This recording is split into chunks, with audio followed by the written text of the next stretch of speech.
Think about your favorite anime, cartoon, or video game. Now imagine one of those turning into a live movie with real people.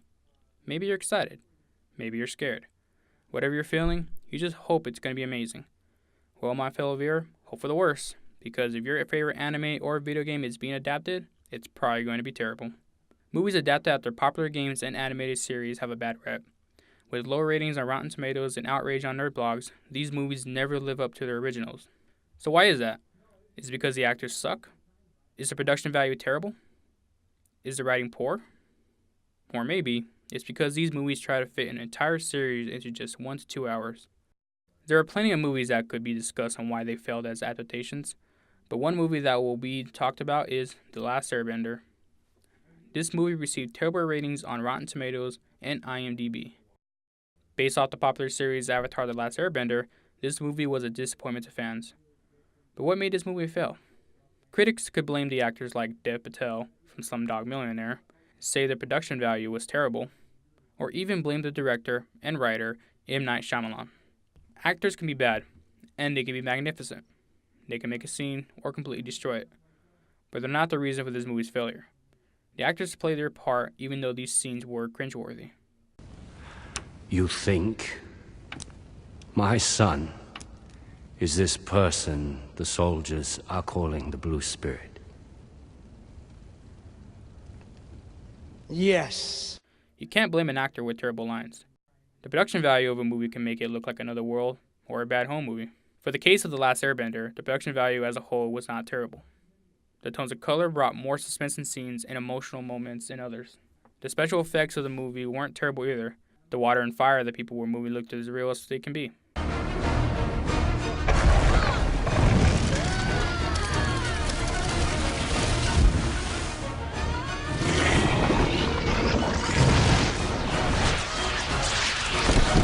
Lastly, this brings the overall story of the movie.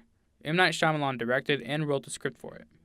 He had a final decision on what goes in and what doesn't go in the movie.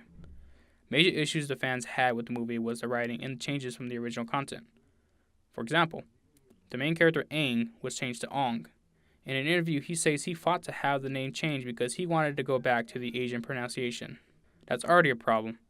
You don't want to change the names of the main character to fit your beliefs. Another issue fans had was the terrible lines these characters had. There were no enthusiasm, no heart. Your invitation was most gracious.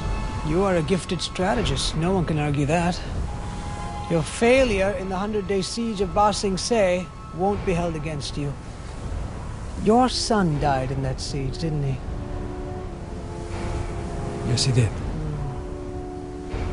Again, I offer my condolences on your nephew burning to death in that terrible accident. Thank you. With these 3 points, the story was the major issue to this movie. M. Night Shyamalan made changes from the original content and had terrible lines for the actors. But even if he happened to not change anything and somehow wrote a script that wasn't as bad, this adaptation may have still failed. The reason is because it would have been impossible to have a movie capture everything the series had to offer. M. Night Shyamalan tried fitting the first season of Avatar, which consisted of the 20 episodes, into an hour and a half. This means he had to rush the story and miss details that the original series had. This isn't just this movie's reason for its failure, it's many other adaptations as well. This is why people usually say the book was better when referring to a movie based after a book. Just like a book, a long-going series will have details, character development, story plots, and more that a movie just can't capture in 2 hours. So, how could these adapted movies not fail? Should Hollywood just stop making them? No, they shouldn't. Instead, when these movies are made, they should create a story that could be an extension of the original content. For example, the Death Note movie that was released on Netflix, which had poor reviews, had potential to be great. It was supposed to follow the story of the original anime but be based in America. This could have worked, but the movie still tried to follow the original by giving the main characters the same name as the anime, as well as the other characters. Instead of doing this, the creators of the movie should have made an entirely different story, but based in the same world of the original anime. It could have showed more creativity instead of a copy and paste version with some added flair to fit with Western culture. Making prequels, sequels, or stories based on the original content that isn't the exact same story would be the best way to adapt animes and video games into movies. Hollywood should stop making these movies for a quick buck, but as long as they bring in large box offices, the live-action adaptations of animes and video games will continue to be a failed industry. As fans, what can we do? Well, for one, bring down your expectations of these movies living up to their originals. Movies are very limited with time, money, and production work to make a perfect adaptation. Also, we as not just fans, but as consumers are giving Hollywood exactly what they want, a buttload of money. They don't seem to care what the critics say as long as this movie brings in money. They'll keep making them. If we ever wish to see our favorite anime or video games turn into a successful movie, we have to stop comparing them to the original. Try to watch it as a separate entity. It'll be hard, but until the day comes when these adaptations are made with a creative and passion in mind, we'll have to suffer through more failures.